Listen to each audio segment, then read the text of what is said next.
Hey everyone, back again in the car, but I am not driving, just to let you know. The camera picks me up opposite, so it looks like I'm driving, but in reality I am the co-pilot. Uh, just in case you saw the last one and wondered if I was driving and making my video. Okay, so we had talked about contracts and how to create contracts. So we really need to explain what defenses could be. And a contract is not a contract if it has defenses. Now, there is a test question that you may run across that asks about performance. I didn't say anything about performance. So performance is not a requirement. Let's talk about why that is. Let's just say you and I enter into a sales contract. I'm the seller, you're the buyer. We enter into a contract. And let's just say I don't show up settlement day. If performance would mean that we're actually doing what we said we're going to do. So if I perform, that means I'm going to show up with the keys and sign over the title to you. That's me performing. Okay, and you performing, would you be showing up with the money and, accept the title and accept the keys, and now you've performed. So performance is a requirement as far as making sure that at the end it goes through, but it's not a requirement for a contract to exist. So for example, let's just say you and I have entered into a sales contract. I'm the seller, you're the buyer. Let's just say I don't show up on settlement day. So I didn't perform. If performance was a requirement of a contract, then if I don't perform, the contract never existed. How would you like that? Then there would never be any lawsuits because the judge would say, well, they didn't perform, so therefore a contract never existed. So that wouldn't work out very well. So people are required to perform, but in order for a contract to exist, performance is not required. But what is required is no legal defenses. So we talked in our last one about a legal defense being void or voidable. And void meaning that it never really existed. Voidable means that a door is open and someone could walk out at any time because they have a defense. One of the big ones would be incompetency. So if you've ever met a legally insane person, and a lot of times people will say to me in my classes, how do I know if they're legally insane? Oh, you're going to know. You can't even have a conversation with a legally insane person. They're the type of people you would see in an asylum, in a mental institute. They talk to people that aren't really there. They're not capable of entering into a sales contract. So those type of sales contracts, if a person is legally insane, and by the way, illegally insane means that a court has deemed you insane. And if that's the case, the contract is void from the beginning because there's no way that a person could understand a contract if they can't even have a conversation with you. So legal insanity would be void. But there's also non-legal insanity. So non-legal insanity means a court hasn't deemed you as insane. However, you may have like doctor's notes or, anything that means that you're in and out of mental, stability. And that leaves the contract voidable. Voidable not by the other side, but by the person with the defense. So if you were to enter into a sales contract with a buyer who is non-legally insane, they could get out of the contract, not you. So that's key to remember because there's some test questions that you'll come across that talks about who has the power to terminate when there is a defense. So make sure that you understand it's the person with the defense, not the person that doesn't have the defense. So minors would be another type of defense. If you enter into a contract with someone who is under the age of 18, they could void the contract. So it's not void, it's voidable. They have the option to void the contract at any time, even a reasonable time after they turn 18. Now, a lot of people ask me what reasonable is, and that would be all determined by a judge. A judge will be able to tell you that because there's nothing set in stone that says, it just says reasonable. The law defines it as a reasonable amount of time. So reasonable amount of time, again, that could be a couple months, it could be a couple weeks. Really, it just depends on what a judge wants to do. So anytime you're entering into a contract with someone under the age of 18, just be aware of that they have the ability to void at any time. Necessities, however, though, minors cannot cancel contracts for certain necessities. So that, could be a caveat there. Intoxication would be another big defense.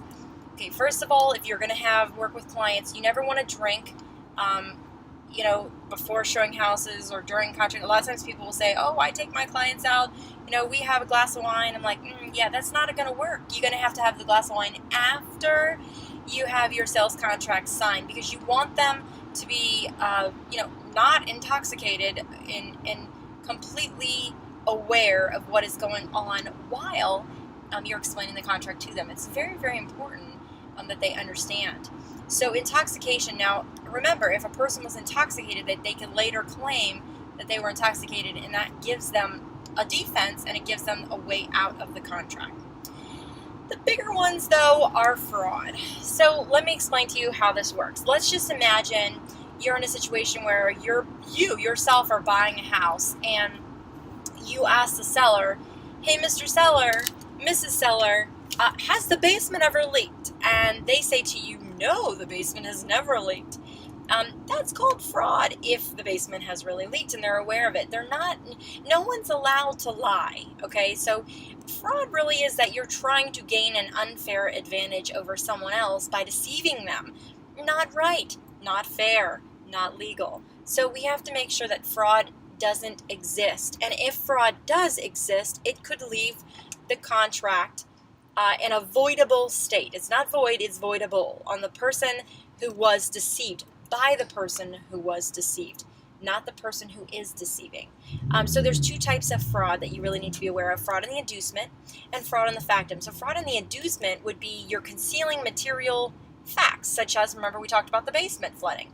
If the basement floods, or I've had this case many times where I've had clients even tell me, oh yeah, my past agent told me to paint over the stain. Yeah, no, we can't hide things. And I always just tell my seller, you have two options. You can either fix it or you can disclose it. So that's the way I work. That's my own personal policy. It just depends on what state you live in, what the laws are in that state. So always be sure to check your state laws, your state disclosure laws prior to advising. And you can always speak with your broker as well. So fraud in the inducement would be you're concealing defects or facts that the buyer may find material as to whether they would buy the home or not. If I knew this, I would never have bought the home. That's the kind of statement that would let you know that fraud was involved. Fraud in the factum, and this one comes up a lot because people don't explain the contract their clients are signing. So there's occasionally times when the buyer is signing a document that they didn't intend to sign. Yes, they're supposed to be reading it, absolutely. But I think also it's our job as professionals to sit down with them, and please don't read them line for line. They don't like that in reality, but they do like you to just paraphrase each kind of paragraph. Okay, and this is what this one says, and you can see I filled out this. Is that what you wanted? You wanted 300,000 filled in, right? Okay, great. And here's the address, 123 Main Street. That's the property you wanted to buy, correct? So that's the way that you want to handle your contract and working with your clients, because you want to make sure that fraud in the factum does not exist. Later on, they'll claim that they didn't really want that you put it in there and you deceived them. So we have to make sure that we're explaining to the contract and we're fully aware of what the client's wanting, and we're putting it the way it was supposed to be. Okay, misrepresentation is more common than anything else, to be honest with you. And misrepresentation, so fraud is you're actually lying on purpose. Unfortunately, misrepresentation is an accident. A lot of times you've accidentally lied. And, if you purposely lied, that's fraud. But if you accidentally lied, that's misrepresentation. So misrepresentation would be a situation where maybe you see a crack on the wall, but you've seen it lots of times, and you're like, oh, that's no big deal. That's just a crack. I've seen that a lot of times. That's from where the tape separated from the wall. And then it turns out to be a foundation crack, because we're not licensed contractors. We're not structural engineers. How would we know this stuff? But agents get themselves in trouble all of the time by answering questions that are outside the scope of real estate. For example, uh, surveyors will mark the land lines. I personally have witnessed realtors say this type of things. One time I was showing a house and there was another real estate agent and their client in the front yard, and I almost was like, whoa, my jaw dropped and I had to keep my mouth shut because it wasn't my client. But I overheard the agent say, oh yeah, the property lines are right here. Just follow the grass cutting marks. This is a common occurrence, guys. Again, are we surveyors? No. If we're not surveyors, then we don't have the power to say that. So please be careful in your representation to clients to not misrepresent information. I'll tell you another good one. I had a situation where someone had advertised basement bar. Now, the picture was labeled bar. It wasn't like I took a picture of the, when you take a picture of the dining room. I've taken lots of pictures of dining rooms, and unfortunately, there's a dining room table in there. Dining room table doesn't convey its personal property. However, if I were to label the picture dining room table, that would indicate and could suggest that the dining room table conveys. Imagine flat screen television, right? One of those high definition LED, and you take a picture of just the TV. What are people going to think? You can imagine where someone would be misled and the facts are misrepresented. And then, unfortunately, when the seller takes it, then the buyer is upset. Our job overall is to avoid these type of situations. So we got to be very careful when we're representing people to represent the facts correctly. And a lot of times that just means I don't know the answer to that question, but I could point you in the right way, such as zoning, home inspection items, surveys, appraisals, any type of anything that's outside of our scope. We really should point in the right direction. A lot of times the buyers don't think about this, but we don't live in the house. We never have lived in the house. We don't know all the details of the house, and really we shouldn't be expected to know every detail of the house. So don't feel bad saying to your client, I don't know, I've never lived in the house, but I will certainly find out for you, because that is a great question. They'll appreciate it, and now you're off the hook for misrepresentation. So always be careful. My motto is be the resource, not the source, and you will keep yourself out of trouble as long as you follow that role, okay? So example, again, for misrepresentation, you're just answering questions that you're not supposed to. And honestly, you think, I can't tell you how many times I've heard people say, oh, yeah, you need a tax deduction. You should buy this as an investment property. And then it may turn out that the person doesn't qualify for mortgage deductions because they're already, to their cap. Are we CPAs? No. So we can't say that. We have to say you need to talk to your CPA, but you may qualify for a tax deduction. So that is worded much better, and we can save ourselves if we say things correctly. And of course, we don't want to hurt our clients. And the bad part about misrepresentation is people say this all the time, but I didn't know. It was an accident. It doesn't matter. Someone else was hurt because of your words. That means you're responsible. Okay, so be careful with what comes out of your mouth. It doesn't matter if you meant it or not. Misrepresentation is a word, and it's your board will have a problem if you're caught misrepresenting your clients, or just misrepresenting even to customers, misrepresenting the facts. All right, so that is a legal defense, misrepresentation. Now, estoppels do happen because sometimes people try to use misrepresentation as a way to get out of a contract. So a judge will typically look at, was the misrepresentation, was there justifiable reliance? That's what they look at. Justifiable reliance. So if let's just say I'm the listing agent and I really want to sell a property. I really want to sell it bad, as always with all my clients. I try to help them the best of my ability, doing everything to sell their property. And let's just say I really wanted to sell the property, and I overheard from the neighbor that they were about to rezone this whole road commercial. Oh my goodness. Wouldn't every investor love to get their hands on that? So if that's the case, I now advertise it as about to be rezoned to commercial. Hurry up. Of course I'm going to sell it like crazy, right? I'm going to get a contract immediately. And unfortunately, let's just say that wasn't the case. I could say, well, I didn't lie. The neighbor told me. So if the neighbor told me and maybe if I'm the buyer and the neighbor told me, the judge would say, well, was the neighbor justifiable reliance? I do believe as a listing agent, that's justifiable reliance. I think above and beyond, it would be a zoning administrator, someone from your zoning should answer those questions. Neighbor, not so much. So if I'm a buyer and trying to get out of a court, a sales contract, and I'm trying to use misrepresentation because I thought it was being rezoned commercial, and the neighbor told me, the judge might say, well, was the neighbor justifiable reliance? No. So it's necessary.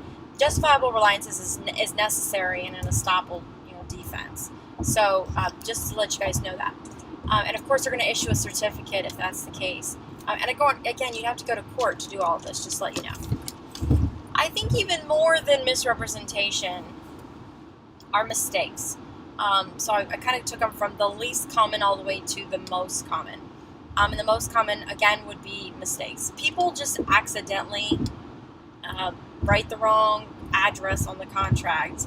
I'll never forget one night I got an addendum, and it said that all parties agree the sales contract has changed from $150 to $250, or I think it says the sales price has changed to $250. And I remember looking at it and thinking, this doesn't seem right. And then I looked, and it was supposed to be $350. So I called the other agent up, and I'm like, I think that you guys made a mistake. And the funny part is the seller even signed it.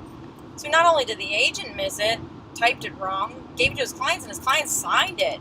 Obviously a mistake. That would never have gone through. And my client was like, okay, let's just change it to $350 and send it back. So in the end, it got fixed, but it's just little silly stuff happen all the time. And that's, unfortunate, but we are human, so it does occasionally. If you're finding that it happens all the time, it might be you. But if it's just something that, happens occasionally, then, it is what it is. It's a mistake. But regardless, it could leave the contract voidable. If I put 123 Main Street and I really meant 124 Main Street, the contract's voidable by me. Do I want to buy 123? No, I actually wanted to buy 124. Well, then I'm going to have to void the contract. Everybody get that? All right, so illegalities also deem a contract void. So, for example, I can't sue my drug dealer for shorting my marijuana bag because it's illegal. So you can't do that. You can't do that.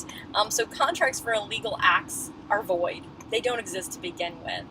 And then the last one, again, even less common, would be duress. So, for example, duress, there's this really funny video that VAR, our National Association, one of our associations had put up, and it's hysterical. The person is walking from room to room and saying, I kind of like this, and the realtor's like, you like this room, you like the dining room, you want to buy this house. We unfortunately, we can't put a gun to someone's head. We certainly can't force them into a house, which is why a lot of times, I talk to salespeople, and they'll say to me, it's really hard. I don't know how to sell a house. You're not selling a house. You're selling yourself and your skills and your service. The house, you can't push people into a house. They either like it or they don't. And the general public may think you're selling houses, but in reality, that's not what you're selling at all. So I want you to be crystal clear. We don't push people into houses, ever. If they don't like it, they don't like it. And that's just final. You can't push somebody in there because they could always get out for duress if they were pushed into it. So again, no guns to the head, no forceful behavior, no pushy sales tactics. It's not going to work. So don't do it. And really, honestly, you shouldn't do it anyway because it's bad practice. All right, so how is a contract formed? Again, we already talked about orally. You could say, I really want to put an offer. Seller, will you accept an offer of? So that's an oral formation. Of course, the best way is in writing. I would not recommend anyone do any other type of formation. However, it could be considered legal depending on what type of contract it is. Okay, express, and by the way, when you hear the word express, that means in writing, okay? Implied. So we talked about, when we talked about personal property and real property, we talked about how you own the subsurface rights.